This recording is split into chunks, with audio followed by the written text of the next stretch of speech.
Bonjour à tous.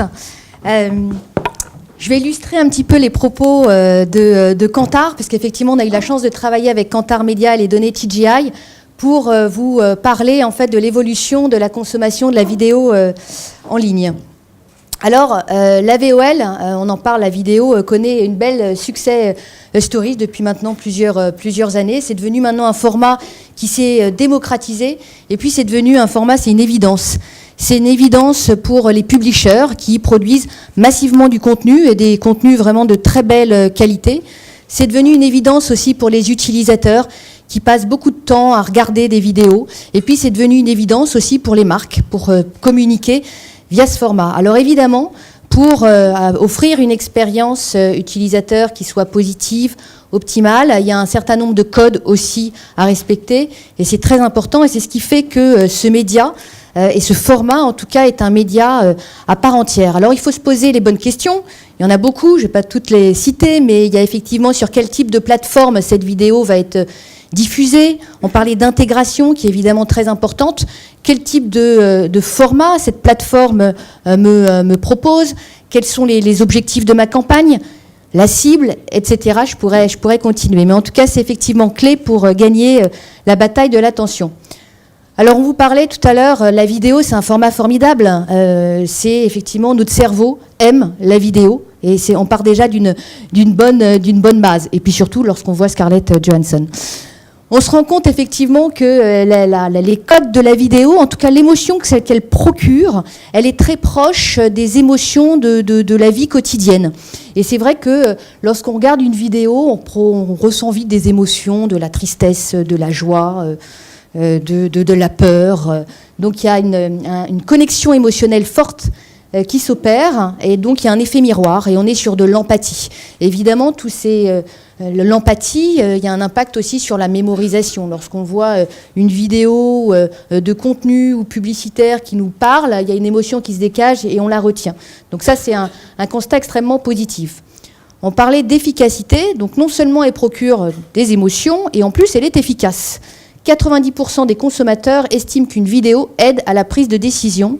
Et vous avez 64% des personnes qui ont été soumises en fait à cette vidéo qui sont prêts à acheter en ligne le produit qu'elles ont vu sur la vidéo. Donc efficacité aussi de ce format. Alors évidemment, pour que ça soit efficace, il faut une expérience positive. En tout cas, si l'expérience est positive, ce qu'on voit, c'est que ce format double l'intention d'achat versus du média digital classique, puisque c'est plus 97% et plus 139% de l'association de marques. Je parlais d'expérience positive, on parlait de la notion de durée, qui est aussi évidemment importante. Sur la télé, en moyenne, le téléspectateur accepte 28 secondes. Sur le digital, c'est 20 secondes. Et puis, effectivement, le digital, il y a différentes plateformes. Donc, sur le web mobile, l'applicatif, on est sur des écrans qui sont extrêmement personnels, où la publicité peut être vite intrusive. Donc, il faut penser format, il faut penser création. Et donc, la notion de durée doit être prise en compte. Et sur le mobile, c'est inférieur à 10 secondes. Alors malheureusement, parfois, on n'a pas forcément la bonne créa qui correspond au beau code. La créa va être beaucoup plus longue. Et le problème, c'est qu'on s'aperçoit sur 200 campagnes à peu près étudiées, c'est que vous avez 50% du logo, du packshot qui arrive en fin de vidéo. Et donc, pour les vidéos qui vont être skippées, elles vont juste voir quelques secondes, elles ne vont pas forcément associer la marque. Et donc, pour ce faire, on a lancé un format très efficace qui s'appelle Memory. Et donc, dès lors que l'utilisateur skip la vidéo, on a une page qui s'affiche pendant 2 secondes avec la paire et le packshot du produit. C'est très simple, c'est efficace et vous avez de cette manière 100% des exposés qui ont vu votre logo. Donc ça, évidemment, renforce l'attribution. Donc format Memory. Alors on parlait de la vidéo, c'est l'émotion. C'est efficace, mais évidemment, il y a la notion de création, comme l'évoquait Christophe tout à l'heure. Il y avait dans le dernier numéro d'Influencia, peut-être que vous l'avez lu, en tout cas, il est très bien fait. Il y a un article dont le titre était « La pub n'est pas un long 30 secondes tranquille ». Et c'est tellement vrai, et d'autant plus sur le digital, qui est quand même très riche. Je vois les différentes plateformes, ce qu'on peut faire. Voilà, ça peut paraître très complexe, mais à nous aussi, acteurs, experts sur la vidéo, de vous accompagner et d'en simplifier aussi son activation. En tout cas, la création, effectivement, est clé. Lorsqu'on a demandé avec Kantar aux utilisateurs de nous dire qu'est-ce qui était pour eux une bonne publicité, donc vidéo, évidemment. On nous parle de la créativité, donc c'est évidemment une expérience qui va être unique, qui va les différencier, l'originalité par le format, par le type d'intégration, par le fond, la forme utilisée. Le côté fun, on vient sur le digital pour s'informer, mais aussi beaucoup pour se divertir. Côté fraîcheur, innovant, la qualité de l'expérience, et puis capter l'attention dès les premières secondes pour engager. Ça ne veut pas dire qu'il, au contraire, c'est comment, si on a un 30 secondes, le fait de capter l'attention dès les premières secondes, on a envie d'aller jusqu'au bout. On pourrait rajouter l'interactivité, c'est évidemment hyper important. Pas forcément par la créa, mais ça peut être par les formats. Il existe vraiment, et on l'a vu ce matin de certains intervenants, mais des créas qui sont bien spécifiques et qui sont adaptés au format ou au type d'intégration. On a lancé d'ailleurs un format qui s'appelle Drag and Shop et qui permet, dès lors qu'on voit une publicité, là c'était avec Longchamp, donc la fille porte une paire de lunettes de soleil, hop, elle met sa souris et glisse directement la paire de lunettes dans son panier.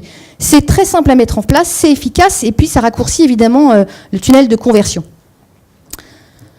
Alors au-delà de la création, évidemment, il y a la qualité du contexte. On a la chance d'avoir en France, dans le top 15 des plus grandes audiences, 10 grands groupes médias qui offrent du coup des contextes de qualité, engageants, rassurants, et on est sur de l'émotion durable. Et ça, c'est clé. À quoi bon investir dans une création si finalement elle est diffusée dans des contextes anxiogènes? Donc l'importance du contexte est évidemment clé.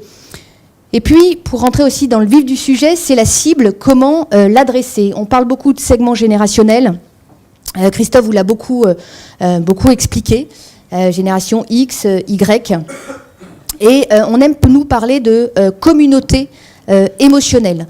Communauté émotionnelle, ça regroupe des personnes qui sont issues de milieux, de catégories socio-professionnelles, d'âges différents, mais qui partagent en fait des valeurs communes, des centres d'intérêt communs et donc des liens qui partagent.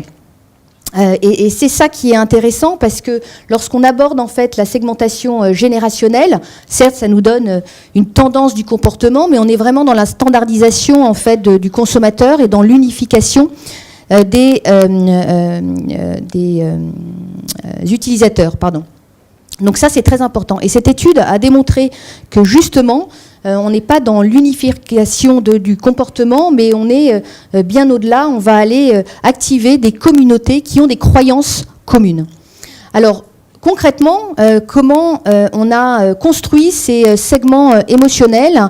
On a pris en fait dans Kantar 5 items qui illustrent en fait les consommations, le mode de consommation les plus importants. On les a retranscrits aussi dans TGI. Et en termes d'attente, il y a la créativité, l'art, la culture, l'innovation, le santé et bien-être. Et on a mixé en fait ces items, ces valeurs, avec les profils des vidéonautes. Et on a construit en fait 5 tribus émotionnelles qu'on a appelées Creative Makers, Culture Art, Thinkers, InnoAddict, Healthy Minds. Alors je vais juste en prendre 1 ou 2 exemples, mais l'InnoAddict, ce sont des personnes qui aiment le changement, donc qui sont évidemment très au fait de tout ce qui est les produits de nouvelles technologies. Ils aiment les innovations sur différents secteurs. Ça peut être l'auto, ça peut être aussi sur la beauté. Vous avez les thinkers qui partagent plutôt, qui aiment les marques, qui partagent les mêmes valeurs. Donc c'est évidemment tout ce qui est lié à l'environnement, à la société. Voilà, donc on a aujourd'hui 5 segments qui sont disponibles chez Advideum. Et l'avantage, c'est que là, effectivement, on arrive à toucher des communautés qui ont des centres d'intérêt communs, qui sont en affinité et qui dépassent effectivement le socio... il y a une petite animation sympa, vous avez vu? Hop.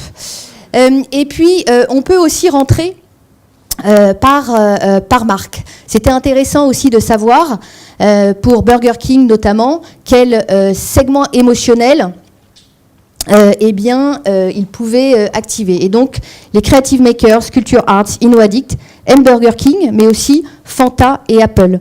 On a fait aussi l'exercice sur la Maison du Monde et puis Mister Cocktail, où là, c'est effectivement le segment émotionnel Creative Makers qui ressort. Donc, on a la possibilité aussi de vous accompagner en fonction de votre marque. Et pour conclure, parce que je vois que Perle commence à se lever, on est juste dans le timing. Il y a une règle qui est assez simple, c'est le C3. Adapter sa créa, maîtriser le contexte, cibler les bonnes personnes, les bonnes communautés. Et puis je dirais que c'est finalement les internautes, les vidéonautes aiment la publicité. Elles ne sont pas réfractaires, elles veulent juste que ça soit une publicité qui leur parle, qui les concerne et qui leur procure des émotions. Merci beaucoup. Merci Karine.